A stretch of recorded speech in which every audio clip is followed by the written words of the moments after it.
Welcome to Off the Grid Radio. Better ideas to bust you and your family out of today's global control grid. Now, here's today's show. Here is today's show. It is Bill Hyde. I'm your host, and our very special guest today is John Birch Society President John McManus. John, welcome. Nice to be with you. Thank you. It's great to have you here. And I guess one of the things I wanted to talk a little bit about, I'd mentioned before when we were just chatting before the show, I kind of wanted to talk a little bit about the Birch Society in general, sort of past, present, and where we see the world going. Just years ago when I was younger, you could talk about the John Birch Society and everyone in the world, because so much money by the insiders had been spent sort of trying to hammer the society. Everybody thought you were deranged, crazy. Today, I don't think as many people really have that instinct, and so I think there's some more open minds. But let's go back in time and talk a little bit about how the John Birch Society started. I think it's a fascinating story in Indianapolis, is it not?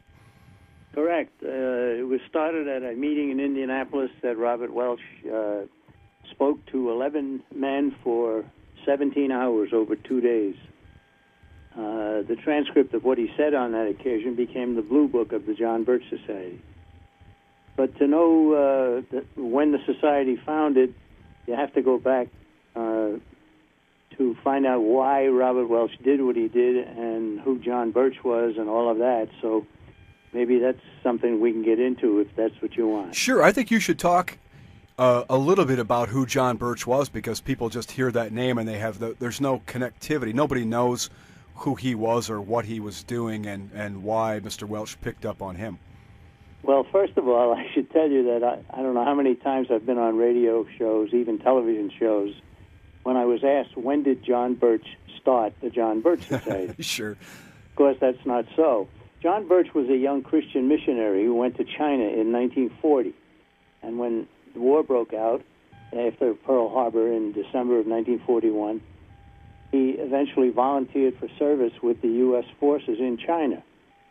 He had been made known to General Claire Chennault, the head of the famous Flying Tiger Air Wing, by General Jimmy Doolittle, who himself had been rescued by John Birch after making a famous raid over Tokyo in 1942, flying their planes to China, bailing out when they ran out of fuel, and so forth. John Birch brought Jimmy Doolittle back to safety, and as a result of that, General Chennault got a hold of John Birch, said, I'd like you to join our forces. You can speak the Chinese language, live amongst the Chinese people, so forth. And John said, well, I'll be happy to do that. I'd like to be your missionary, your chaplain.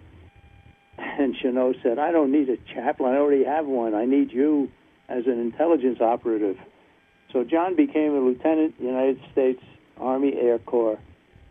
I think it was in the 4th of July of 1942. And he served with distinction for more than 3 years. Became a legend in China. Anybody who served in the U.S. mission in China during World War II had heard about the exploits of John Birch. But he was killed by Chinese communists 10 days after the war ended because he was such a leader of the Chinese people. And he would have been a block to the communist Chinese seizing control of that country, which they eventually did. Robert Welch heard about the life and the death of John Birch. Robert Welch, the man who formed the John Birch Society years later. He got in touch with their parents, did his own investigation, and wrote a little book in 1954 called The Life of John Birch, which is a wonderful biography. So many high school students today are told, you have to read a biography and give a report on it. I would always suggest to them that one of the best that they could do and learn some history in the process was to read the life of John Birch.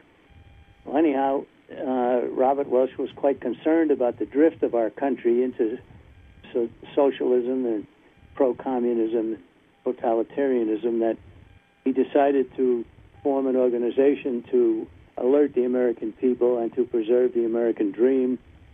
And he called it the John Birch Society after talking with the parents, asking John Birch's parents if he could use their son's name as a symbol. They happily said yes, became members right from the beginning. And that's how we became the John Birch Society. What was going on, John, at the time in the 50s that had Mr. Welch so concerned in order to call this meeting in Indianapolis? Well, part of his concern was the growth of government, but also the presence within the government of a lot of communists. Senator Joseph McCarthy in Wisconsin was trying very hard to expose a lot of these people. He caught the full brunt of an attack on himself. Every charge that he ever made has been vindicated, especially when the Soviet archives were opened up and people could go there and do some research and find out that, yes, Alger Hiss was a communist, and yes, Harry Dexter White was a communist, as McCarthy had been charging. Robert Welch was friendly with McCarthy, appeared on several occasions as a speaker when McCarthy was a speaker. Robert Welch was a preliminary speaker on the same programs. But so the society, when it was formed, was mainly known to be an anti-communist organization, and that's correct. But it was more than just anti-communist. It was anti-big government. We wanted to get back to the Constitution. We wanted to have limited government. We didn't want to have a lot of the agencies that have been spawned since and were spawned during the Roosevelt administration. So the society has an agenda that includes being opposed to totalitarianism under any form: communism, socialism, Nazism, fascism, you name it. And also to promote the wisdom of our founding fathers, who gave us a limited government. Well, that's an amazing beginning, and it's an amazing foundation. As I said today, John, it seems like so many people have sort of taken Birch Society stuff. Now, it's not exclusively Birch Society stuff, but just the whole conspiracy idea that there are conspiracies. And as you talked about, whether it's exposing, paying attention to Elizabeth Bentley's trial or whatever it was, these things that McCarthy said were true. And so people started to say, hey, wait a minute, maybe we're not getting the full bore from the media, from our public schools or whatever, and this big search. But you guys plowed the way. And I think that's what I want our listeners to take from this. There's so many radio shows on now that really have a similar motif, but geez, you were talking about this stuff in the 50s. That's correct. Yeah. Well, the society was formed in December of 1958, and it very quickly attracted quite a few people who were concerned about the way our country was being led. And then a smear campaign began, and the John Birch Society was given the tar brush of tar brushes, I guess you could say. Every nasty thing you could say about anybody was said about the John Birch Society. Anti-Semitism and racism, and like the communists and like the Klan, and on you go. None of it had any basis in fact, but a curious thing happened because of all the attention being paid to society. A lot of Americans decided to take a look at the John Birch Society, maybe out of fear of what they had been told, or maybe saying, well, the people who are saying this about the John Birch Society have said it about others as well. It wasn't true then. And our growth during that period of smear was quite substantial. In fact, we've never been able to approximate the influx of new people into the society that we did when we were being smeared on a daily basis. Well, once the smear was discovered as to causing that result, then it stopped. And there's been sniping at the society over the years, and there will continue to be so, but nothing like what was happening then. We would probably benefit from another broad attack on us in the media, the radio, the television, the newspapers, which occurred in the early 60s. But I don't think it's going to happen. Unfortunately, even though a lot of people in our country are disturbed and concerned about the way we're going, they are not being directed toward the John Birch Society by smear activity or by anything else. We have to go and reach out ourselves. And we are growing, although never growing as much as we'd like to. And you've got an amazing, I would even say fierce sort of following. Fierce meaning, I think that your members, as they're committed, are pretty courageous. I'll never forget, I don't know if you remember John B. Anderson during the 1980 election. Well, our chapter, I'm in his district. So Warren Parker and Lyle Osterday and myself and some of our chapter members, we went everywhere he went, right? And I mean, I won't say harassed, but we were there all the time, refuting everything he did. And that's just an example. These older men that were in the Birch Society at the time I looked at him and said, what makes you tick? Why are you so courageous and fierce about that? You could be home watching TV.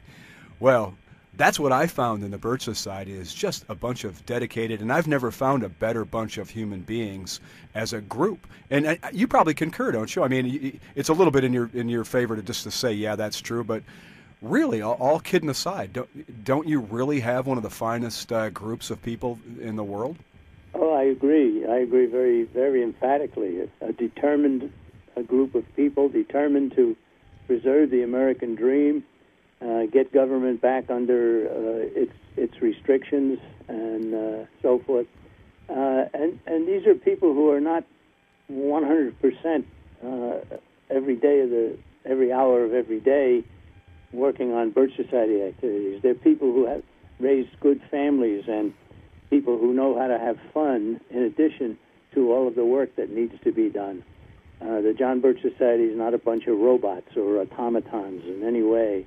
We're regular human beings who do spend a lot of time trying to protect what they were given with no effort on their own. They were given freedom. They were given a good government. They were given a wonderful country, and they've decided that they want to protect that, and they want to have it be able to pass it on to their children and grandchildren and so forth.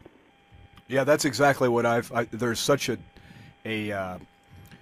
inside the society, there's such a care for the next generation. And I think we talked about the summer camps and we talked about some of the other activities, but I really found that as a young parent very helpful, just that there were people, and this was long before homeschooling became popular or even too much of a possibility, but the Birch Society was there.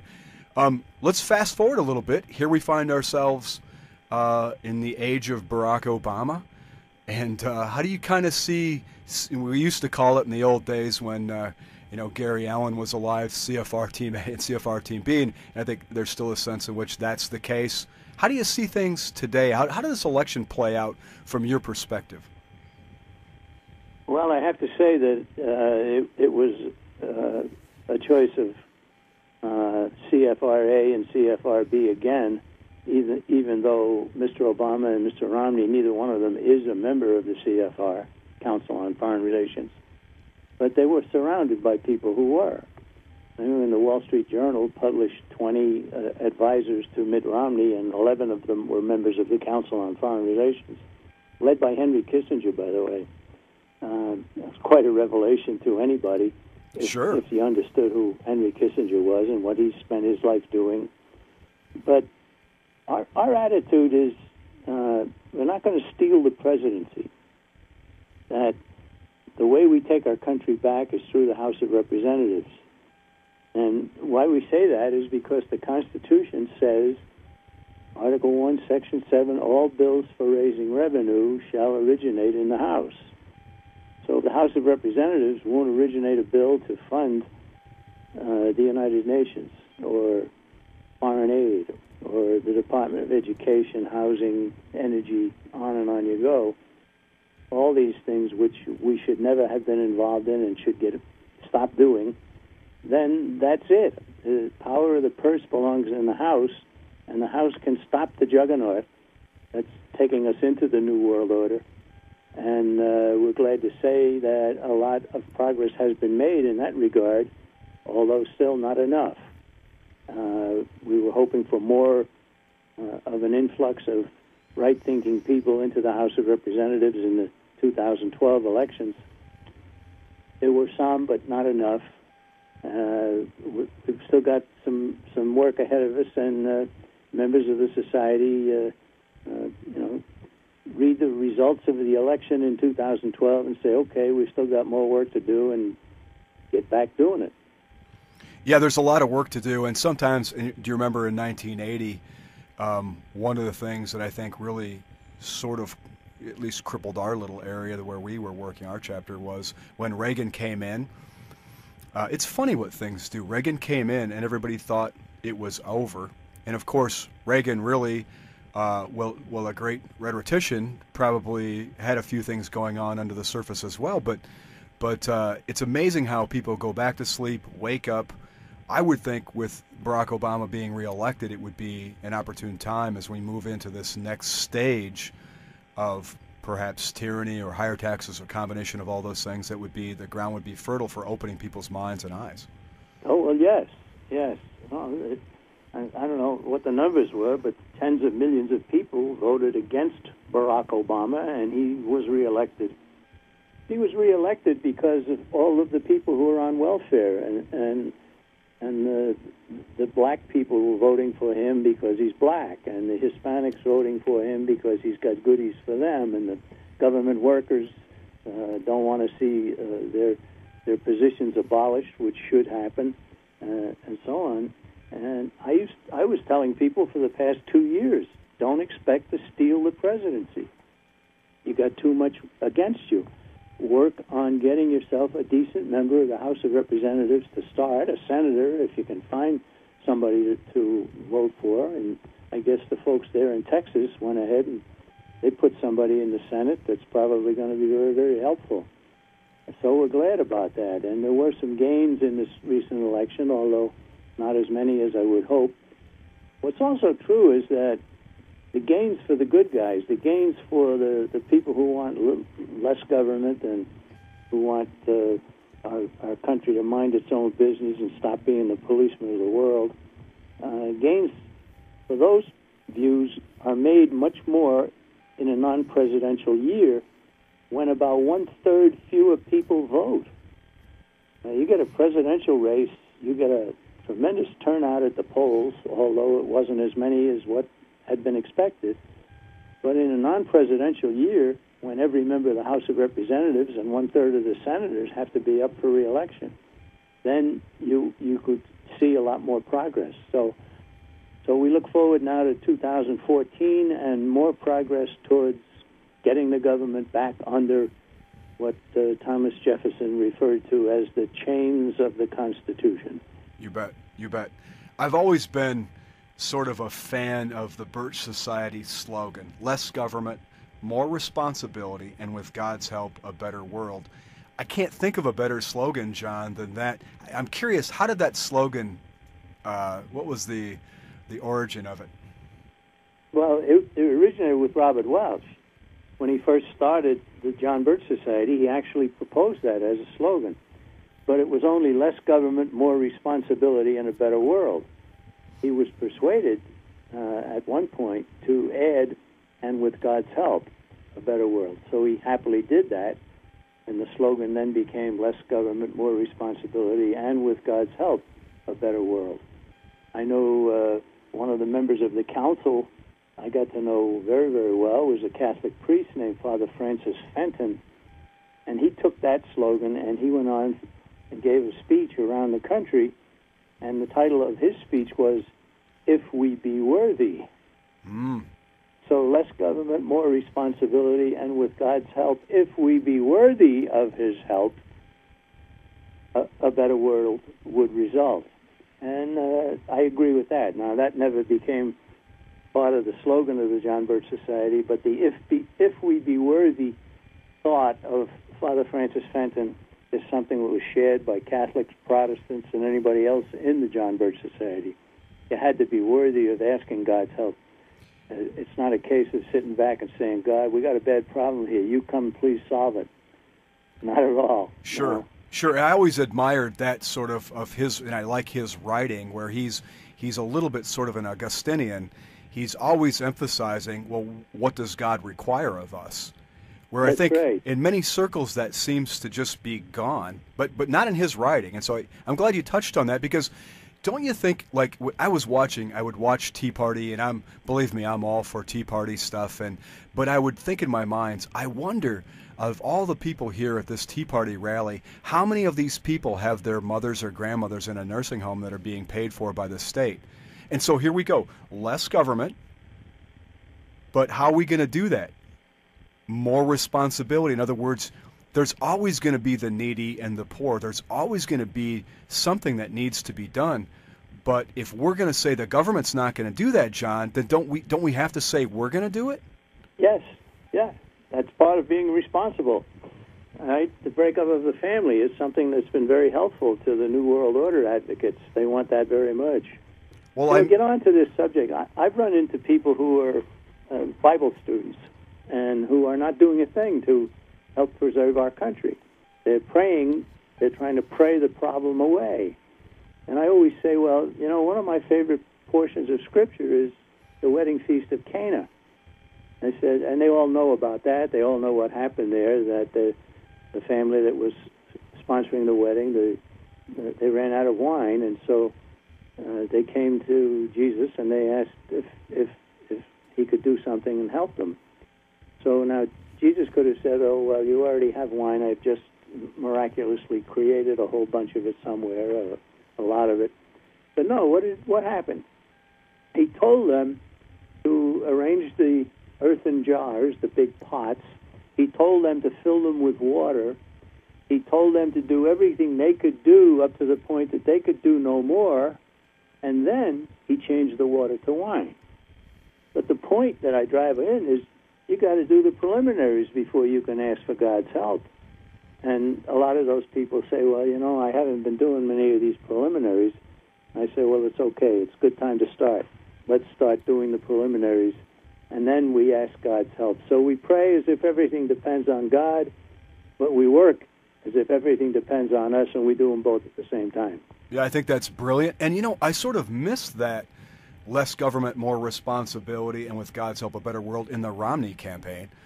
It just seemed like he was a version of Obama that was going to hand out Republican versions of what. So it didn't kind of seem like, and I know this is your motif, but really, didn't it seem like there was only one sort of issue, and there was two different sides, maybe one campaign, they were both running on the same issue, basically. Well, that's true. I mean, Obamacare should have been a major campaign item for the Republicans, but Obamacare was started because of Romney having Romney Care in the state of Massachusetts. So you don't put somebody up to repeal Obamacare who is already in favor of government involvement in the healthcare business. Now, I have a copy of a newspaper report that had a picture of a Romney campaign, and there was the big Romney campaign slogan up on the wall, and it said, "Repeal and replace Obamacare. Repeal and replace." So you know that if Romney got his way, he would repeal Obamacare, but he would put in its place something under a different name that's probably the same thing. And it certainly didn't make any sense for people who realize how dangerous and how harmful Obamacare can be, not only in the health field, but also monetarily and control of government over our lives and so on. You don't put a man as an opponent of that who's already in favor of it, which is what happened in the year 2012 in the presidential election. And I was thinking, too, that I'm not sure Reagan could run on the Republican platform anymore. I'm not even sure John Kennedy could run as a Republican. Don't you think, in a way, they're way too conservative to run on the Republican platform? Well, you get back to Ronald Reagan, and you got to realize that he chose for his running mate, George H.W. Bush, who was as much a favorite of the insiders in the conspiracy as anybody in our country. And he had more credentials than anybody, and it was even considered a betrayal. But I remember early in the Reagan administration, I was writing, as I've done all during my career in the Birch Society, and I wrote a little piece, and I pointed out that Ronald Reagan had just come out and said, we're not here to do away with government spending. We're here simply to cut the rate of increase in the amount of spending that's being proposed. He was supposedly going to roll back government. He was going to abolish the departments of education, Department of Energy. He never even lifted a finger. And as for adding to the government's funding and the government's indebtedness, he was just as good at doing that as was Carter before him and Clinton after him. So, unfortunately, I think that the Reagan administration was very good at rhetoric, very appealing rhetoric, but performance left a lot to be desired. Yeah, and behind the scenes, maybe. Yeah. And, of course, the beginning of the Bush dynasty, or dynasties, I mean, it's been a sad, because don't you think in some senses, at least John, Reagan had the rhetoric right. And if you listened to Reagan, you felt glad to be an American. He right. extolled the Constitution. If you remember at Christmas, he said, gee, guess what Christmas is about? It's about Jesus Christ dying for sinful mankind, coming in time and space, the incarnation. That was his Christmas message to all of us. I mean, he wasn't hanging Chairman Mao Christmas bulbs on his tree like this guy. Well, yeah, and you're not likely to get that kind of rhetoric from the current president either. Yeah. So you've seen a lot of this coming back and forth, as you know, and as I can hear you saying, look, here's what even in Reagan's administration we really didn't get what we had hoped for. So how do you place, if you were to put us on a, you remember Gary Allen's old chart where instead of having, you know, the right and the left, we had total anarchy on one side and, you know, sort of totalitarianism on the other side. Where are we with Obama? You're a guy that studied history. You're a guy that studied world history, our history of our country in depth. You're around all these amazing people. You're just educated. Where do you, from the insider standpoint, especially, where do you think we are in this greater scheme? I think we're moving very slowly, piece by piece, step by step, toward the socialist goal. The socialist goal being total government power and economic and political power. And at the same time, I think the people of our country are moving more to the right. The political spectrum that you mentioned there is something that Gary Allen took from a program that I did way back in the early 1970s called Overview of America. Oh, yes. It's there where I define the political spectrum as going from zero government on one side to 100% on the other. The zero side being no government, which we don't want. The 100% side being communism, socialism, fascism, Nazism, and princes, potentates, dictators, kings, whatever. And the Americans should be in the middle. We should have a limited government under a constitution, under some sort of a law, which is what the Constitution is. So if you're a believer, as I am, you're a constitutional moderate. You're not an extremist. You're not an advocate of no government. You're not an advocate of total government. But our country is moving more towards the totalitarian side of the political spectrum. And that's very dangerous, and it's something that we work against very hard in the John Birch Society. John, I remember early on when I was a young man picking up a copy of, the tract about republics and democracies that the Birch Society offered. And I think it's important for people to understand, too, if you want to talk a little bit about, how the more we get democratized, the more dangerous things are, and how you don't need a Caesar, a Pharaoh, a Hitler to create total tyranny. This can be done by the people, by 51% of the people, Do you want to just spend a few minutes sort of articulating your view of republics and democracies and our founders as well? Well, certainly. I'd be happy to do that. The Founding Fathers of the United States greatly feared democracy. They stated very clearly their preference for the republic form of government. So what's the difference? Well, democracy, the word comes from the Greek demos and kratian, demos people, kratian to rule, and it means the majority rule. And there's no bounds that the majority can't go towards. There's no limit on what they want. You can persuade the people that they want this kind of government, that kind of government, or they want socialism, they want this. Then, in fact, that's what you get, because there's no standard.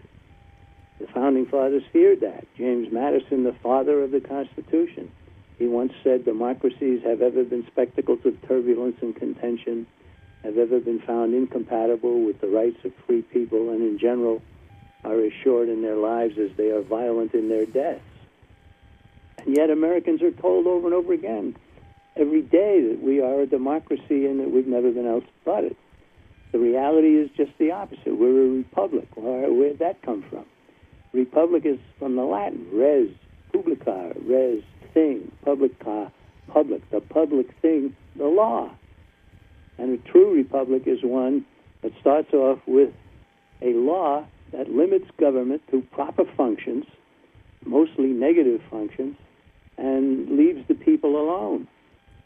The model for a republic was the early republic in Rome, and it led to Rome becoming dominant throughout most of the world. And then the Roman people began to scream for more bread and more circuses and so forth. And the Roman Republic was converted into a democracy, and it led to the Caesars. It led to totalitarian government. Some very vicious people, the Diocletians of the time, and so on.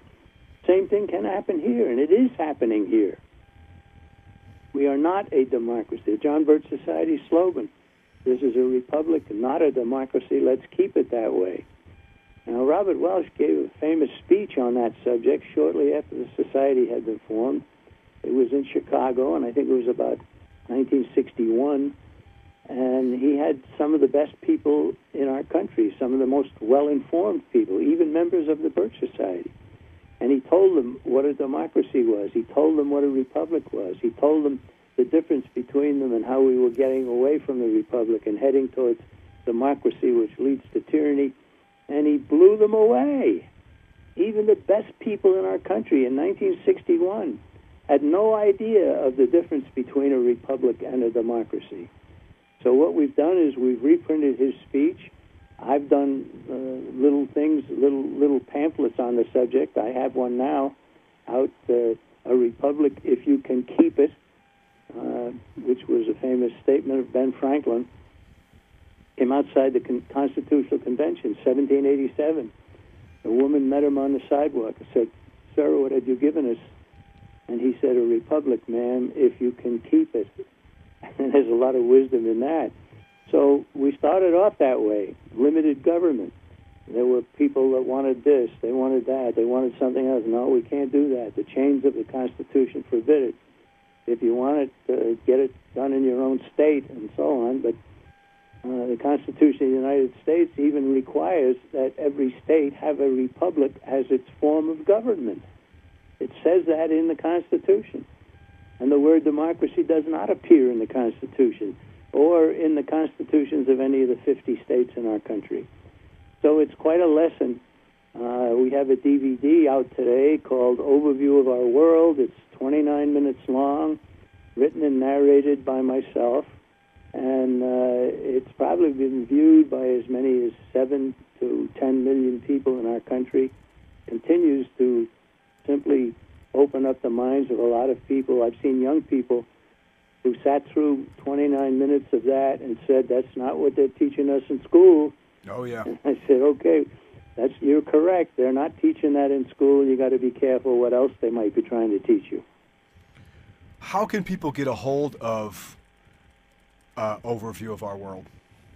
very simple. Go to jbs.org on the internet. Go to Shop JBS, which is one of the alternatives you're given, and just order it. It costs $1.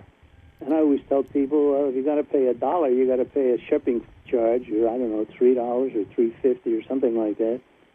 So I said, well, get 5 of them, and pass them around. Yeah, it's going to it'll still cost you less than $10. And the people who get that will shake their head and say, I've never heard any of this, but obviously it's true. It's the case. If we can quote Madison as I did, if we quote other founding fathers and so on, we are a republic. And of course, people do pledge allegiance to the flag still, and to the what? To the republic for which it stands. And I've told people over and over again, I said, I never heard anybody sing the battle hymn of the democracy. Well, the problem with the Pledge of Allegiance, John, and Pastor Doug Wilson has said, that when you say it, you kind of feel like you're dating a girl that's seeing 5 other guys. Well, that could be. Yeah, I think he's kind of hit it. Is there a way to get... now, I've still got my copy of Mr. Welch's speech on cassette tapes. Some people listening to this probably don't know what a cassette tape is. I've got that. Is there a way that folks could listen to that speech still? I think so. You go to the internet, go to the John Birch Society, plug in the different things that you're given. I think the overview of America is available. You could listen to it for 29 minutes, or you can send a $10 bill to the John Birch Society, and you'll get back 5 copies of the DVD, and you can share them with others. The way to address us is John Birch Society, Post Office Box 8040, Appleton, Wisconsin, 54912. That's Post Office Box 8040, Appleton, Wisconsin, 54912. Or you can order them over the internet and pay with a credit card. Probably the easiest way, yeah. Yeah. A couple other quick questions, almost like little Bill Hyde housekeeping questions. Are the American Opinion, is that anywhere to be found, the old copies? I'd love to buy a set of that. The old American Opinion was our magazine. We changed in 1985. We had a monthly and a weekly magazine. The Review of the News was our weekly. And we decided that we didn't need 2 magazines. We needed one, and so we combined the 2, and we came out with a new magazine called The New American. As far as getting back issues of the old American Opinion, I think if you find an older member, you might find that his garage is full of them. That's how I've acquired most of them, John, that I've got so far. Well, it's older members. Yeah, that's right, and I don't know of any source where you could go and get the old copies. But if you want to talk about prophetic, just reading Susan Huck and Gary Allen and some of these guys, it's really just amazing how germane the stuff that was written years and years ago is to today. And I guess this is a perfect segue for us to talk about finances. And we had folks writing, and the Birch Society was really... before any group that I knew, the Birch Society was talking about what inflation... remember the film strip that was available years ago? I can't think of The Incredible Bread Machine. Was that the title of it? Yes, that was put out by a libertarian group. We had our own. We called it Dollars and Cents. Dollars and Cents. I think we showed that in the chapter that I was in for a while.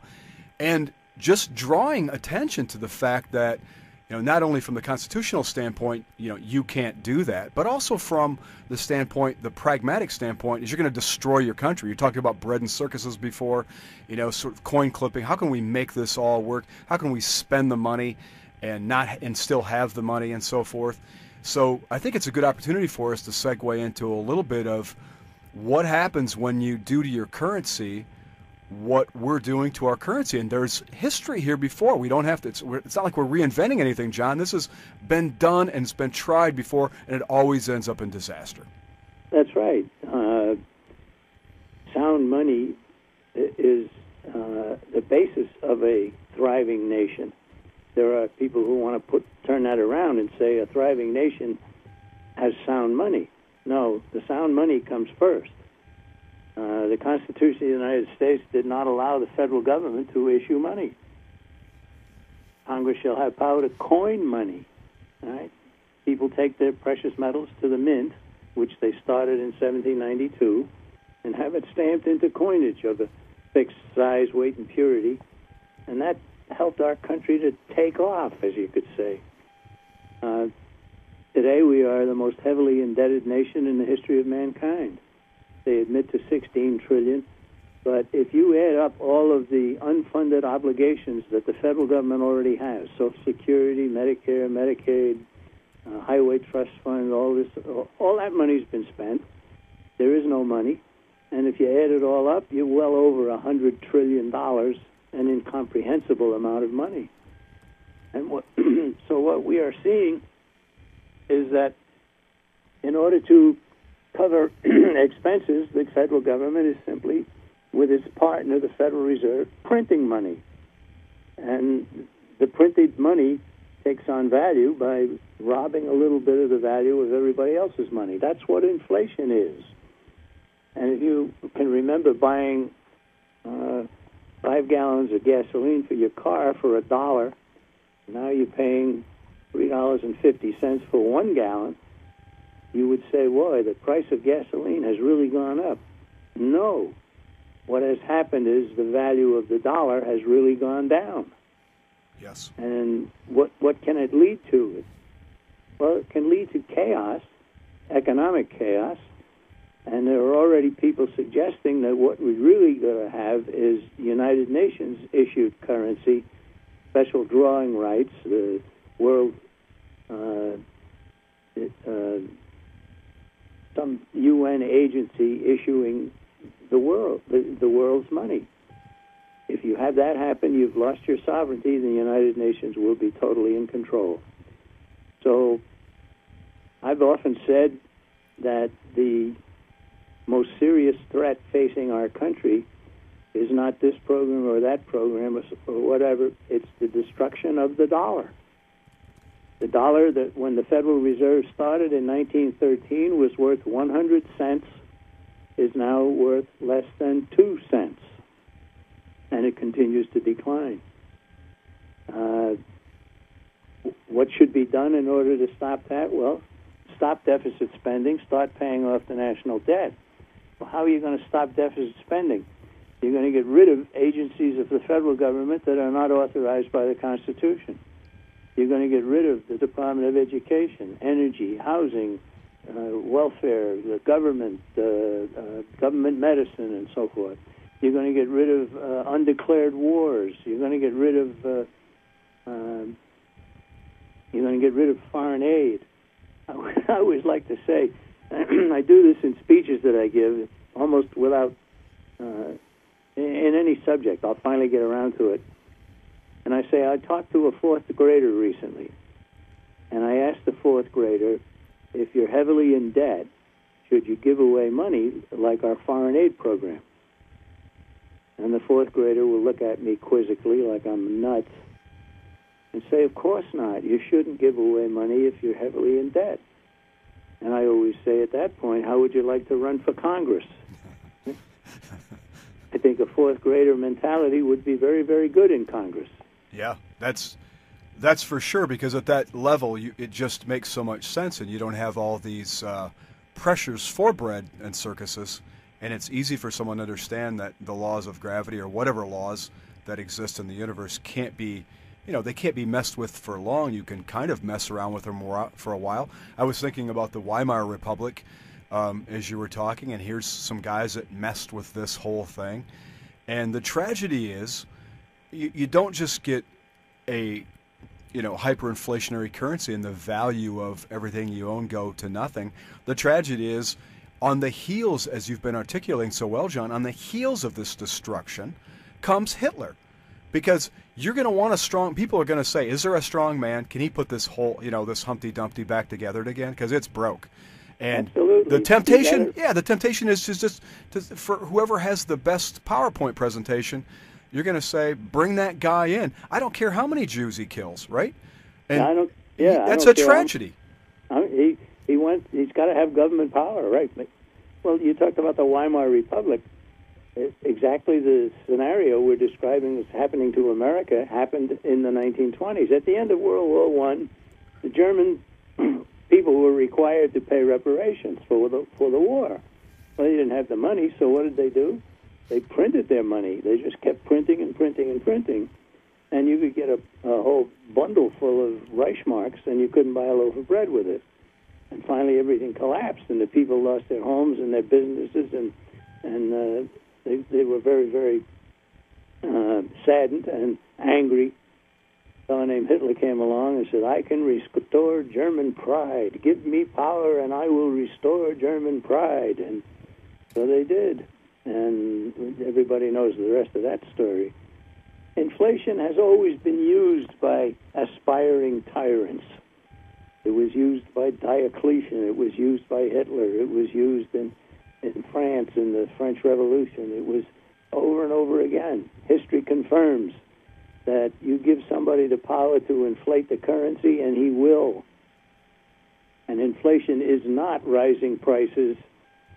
As Gary Allen once said, and I've quoted that many, many times, if you believe inflation is rising prices, you believe wet streets cause rain.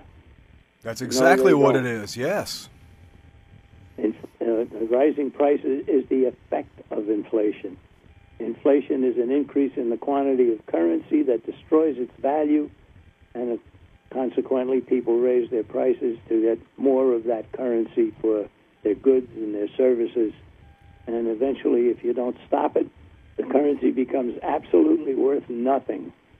And then you then you want a strong man to come and to take care of everything and set everything back in order. And what you get is a strong man who gives you tyranny. And John, what's that strong guy going to do? He's going to pick some group to blame. So Hitler picked Jews, right? Because it couldn't be my fault. So, in an Obama administration, David Axelrod or whoever it is going to have to pick somebody. If you would have a blow-off during the next 4 years, it could be further out than that. But someone's going to have to be blamed for this, right? Well, they'll blame the rich people. The rich people are already being blamed. What do rich people? What does a rich person do with his wealth? Well, he invests in somebody else's business, doesn't he? Yes. And he fuels the free enterprise system. Are there some rich people who are working for socialism to build power for themselves and their cronies? Yeah, there are some that do that.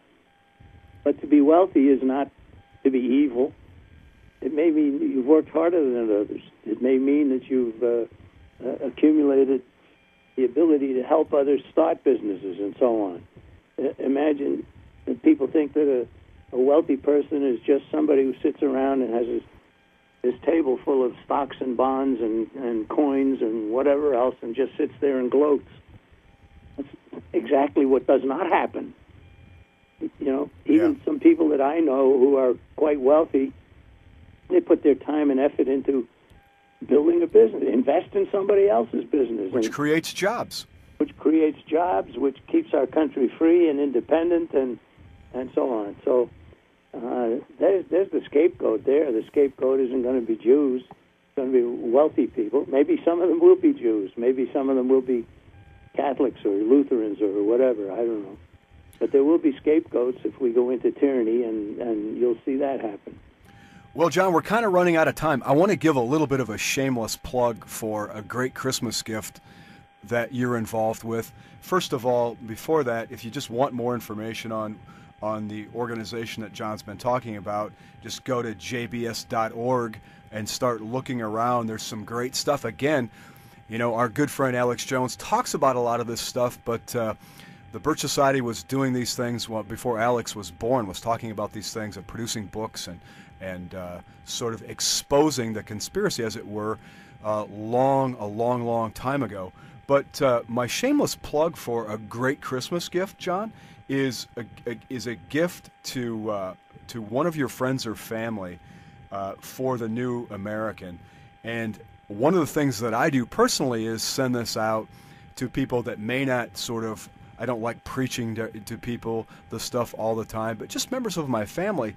And I'm telling you, they get accustomed to the truth that is in the new American. And then when we get back together again, Thanksgiving, Christmas, or whatever, it's funny because these people that I give these gifts to, they'll see me and they say, well, did you read that article that John McManus wrote, or what? And I'll say, yeah. And so it becomes something that's on their mind, and they become sort of adapted to what a counter view would be. Is that a good way to say that, John? Just an off the grid counter view of what the mainstream media is providing. And if we need anything at this point in history, it's that counter view. And I think a subscription, you can buy one subscription for $39. I don't get anything out of this, so this is, again, a shameless plug for me.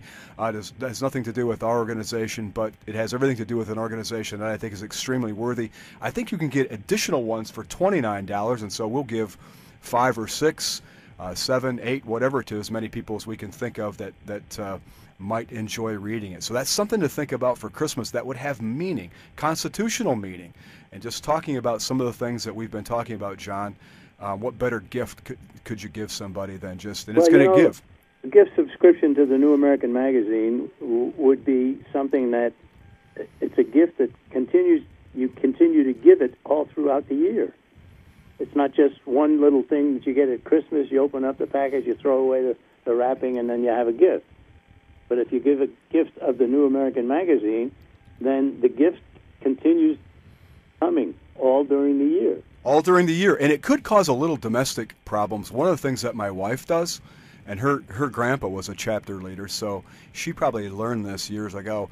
When our issue comes, she hides it so that I don't see it, so that she can read it first. So, and I'll find her little places where she hides it, and so I'm thinking, what kind of game is being played here, Kim? So anyway, John, we're winding down. As you want to say anything else at the end here as we close? I'm glad to have the plug for the New American Magazine because I'm the publisher. You're the publisher, and you do a great job. Again, I wouldn't say this stuff. I don't promote stuff that I don't think is worthy. The hard work is done by the editor. That's Gary Benoit. But I write articles for the New American Magazine, and we have a wonderful team. I know people in and around Washington who are in conservative organizations, and whenever I get together with some of these people, they have their own smaller organizations, and they always say, your magazine is far and away the best, absolutely the best. Keep up the good work, and we're happy to be able to do that with them, to keep up the good work and have the magazine. So you can even get a sample of the magazine. Again, go to the Internet. You can get an idea of what the magazine is saying. Some of the articles are already posted every second week when we publish. We post some of the articles on the Internet, and you can get a sense of what's really going on there. Find out about Agenda 21. Find out about the economic travails of our country. Find out about these free trade agreements that our country wants to start when free trade isn't really free, and the economic integration is always followed by political integration, a step toward world government. That's what these free trade things are all about. So there's plenty of perspective there. We're always glad to provide it. We've reinvigorated our campaign to support your local police and keep them independent of the federal government. We don't want to see federal police power. You say that in German, it's Gestapo. Gestapo, yeah. Say it in Russia, it's NKVD or one of the other names that they've put on theirs. So yes, we're very proud of our magazine. It does have tremendous impact, and quite frequently we reprint articles out of it in small pamphlet form and then distribute those throughout the country. So we have the DVDs, we have the magazine, we have the reprints, we have books, we have everything you'd expect of an educational organization. But we also are an action organization, not just sitting around stewing about the things we don't like. We have programs that say, here's what you can do to stop the juggernaut towards the New World Order and to start rolling back the big government that we have. We want to get out of the United Nations. We eventually want to see a demise of the Federal Reserve System. people say, okay, you want to get rid of the Federal Reserve, what are you going to put in its place? And the answer is nothing. Federal government should never have given power to the Federal Reserve to do to our monetary system what's being done today. It's just absolutely criminal. So there's a lot there, and I certainly appreciate the chance to talk to your audience, give a little bit about the history of the John Birch Society and what we do, and how we would love to have more members. More members will make us able to solve more problems faster, and also then to begin to roll back some of the things that have been done that are so harmful to the country. Well, John, well said, and we know you're a busy man, and we want to thank you for spending the last hour with us, and I want to join the accolades and say to you, well done, and keep up the good work. And to our listeners, we want to also say the same thing. Thanks for spending the last hour with us. We know your time is valuable, and we really do appreciate you spending it with us. Thanks again. Thank you.